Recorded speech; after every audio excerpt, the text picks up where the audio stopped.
দুনিয়ার সবচাইতে সহজ পদ্ধতিতে সেমাইয়ের জর্দা রেসিপি নিয়ে হাজির হয়ে গেছি বন্ধুরা।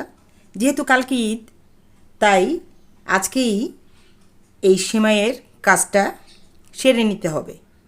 যে ডায়েটগুলো সাধারণত আমরা আগের দিনই করে রাখি, তাই তো আশা করছি ভিডিওটা তোমাদের উপকারে আসবে। আর সেই জন্যই আমার এই আজকের প্রচেষ্টা। By the way, welcome back to my channel Lipi's daily infotainment.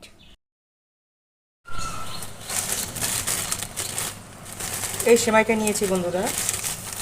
মূল রেসিপিতে যাচ্ছি তার আগে কৃতজ্ঞতা প্রকাশ করছি যে সকল বন্ধুরা আমার চ্যানেল সাবস্ক্রাইব করে আগে থেকেই আমার সাথে আছো। আর রিকোয়েস্ট করব, যে সকল বন্ধুরা দেখছো অথচ এখনও সাবস্ক্রাইব করে উঠতে পারোনি, অবশ্যই সাবস্ক্রাইব করে বেল বাটন প্রেস করে আমার সাথে থাকবে। আর ভালো লাগলে রেসিপিটি অবশ্যই শেয়ার করো ফ্রেন্ডস অ্যান্ড ফ্যামিলির সঙ্গে। একটা লাইক দিতে কিন্তু ভুলো না, ঠিক আছে? সিমাইটা একটু প্রথমে ভেজে নেব। এর জন্য আমি রাইস ব্র্যান্ড তেল দিচ্ছি, অর্ধেকটা দিলাম আর বাকি অর্ধেকটা দিব ঘি। 100 গ্রাম সিমাইয়ের জন্য এতটুকু তেল অথবা ঘি হলেই যথেষ্ট। পুরোটা ঘিয়ে করতে পারো। দিয়ে দিচ্ছি ছোট ছোট দুটো তেজপাতা, এলাচ আর দারচিনি। আমি 100 গ্রামের মতো সিমাই নিয়েছি, হাত দিয়ে এরকম ছোট ছোট টুকরো করে ফেলেছি। সিমাইটাকে ভেজে নেব।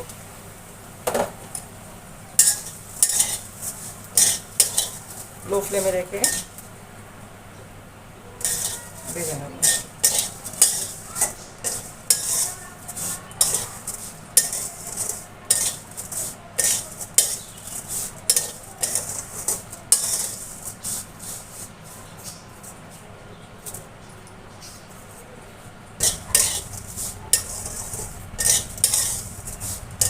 ভাজাটা যত ভালো হবে ততই কিন্তু ফ্লেভারটা ভালো আসবে, খেতে ভালো লাগবে।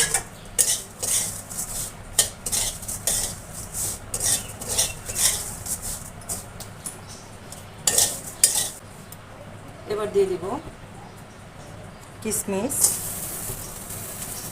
মোরব্বা আছে আর আছে কাঠবাদাম।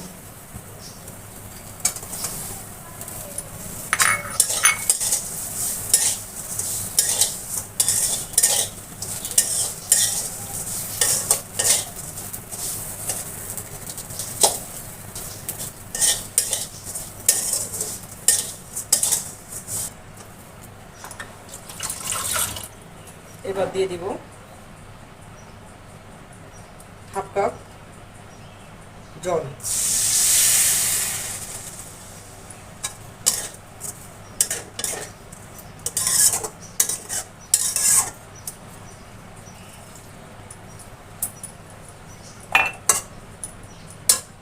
দিয়ে দিব চিনি স্বাদ মতো।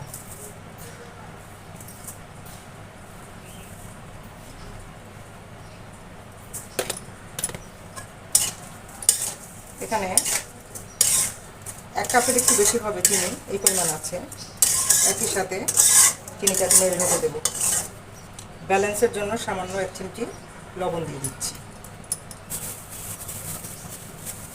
কালারটা একটু ভালো আসার জন্য সামান্য ফুড কালার ইউজ করছি।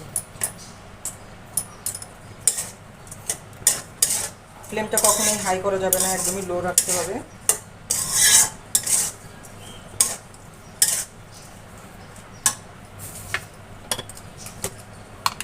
টেস্টটা যাতে একটু ভালো হয় সেজন্য 1 চামচ গুঁড়ো দুধ ইউজ করব।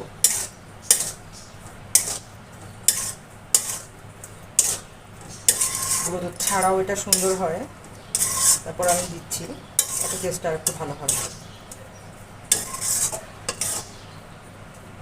চিনিটা মেল্ট হতে শুরু হয়েছে।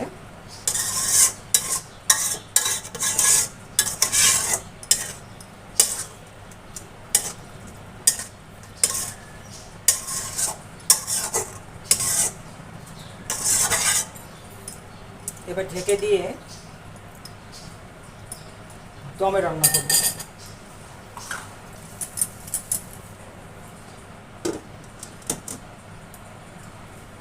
একদম লো ফ্লেমেই রয়েছে। পাশের ছিদ্রিটাও বন্ধ করে দিচ্ছি।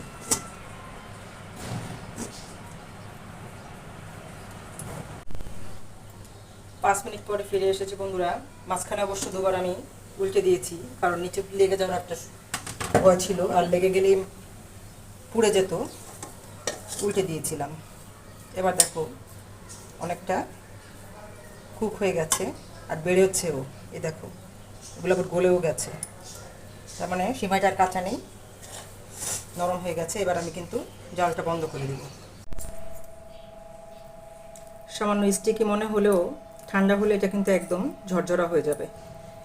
আর এটাকে দুটো চামচের সাহায্যে এভাবে আমরা একটু ছাড়িয়ে দেব, যে হালকা হালকা যে একটু লেগে লেগে আছে, ছাড়িয়ে দিলেই দেখবে একদম ঝরঝরা হয়ে গেছে আর ভিতর থেকে একদম কুকড হয়ে গেছে।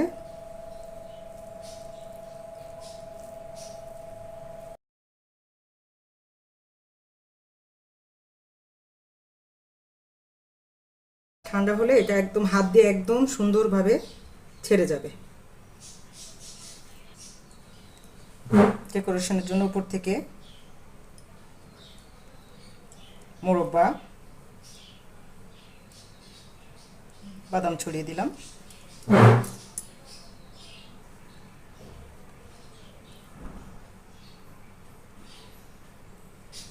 এখন গরম থাকা অবস্থায় এরকম ছাড়িয়ে নিচ্ছি। একটু স্টিকি দেখাচ্ছে, কিন্তু ঠান্ডা হওয়ার পরে কেমন দেখাচ্ছে সেটাও কিন্তু সামনে আমি দেখিয়ে দিচ্ছি। আশা করি বন্ধুরা আজকের ভিডিওটা ভালো লেগেছে। অবশ্যই লাইক কমেন্ট শেয়ার করতে ভুলবে না। আর যদি এখনও সাবস্ক্রাইব না করে থাকো, সাবস্ক্রাইব করে বেল বাটন প্রেস করে আমার সাথে থেকো, ঠিক আছে? সম্পূর্ণ ঠান্ডা হওয়ার পরে দেখো এরকম হয়ে গেছে। ঠিক আছে বন্ধুরা, আজকের ভিডিও কিন্তু এ পর্যন্তই ছিল। পরবর্তী পর্যায়ে আবার নতুন কোনো ভিডিও নিয়ে ঠিক সময় মতো তোমাদের কাছে চলে আসবো। সেই পর্যন্ত ভালো থেকো সবাই, টাটা।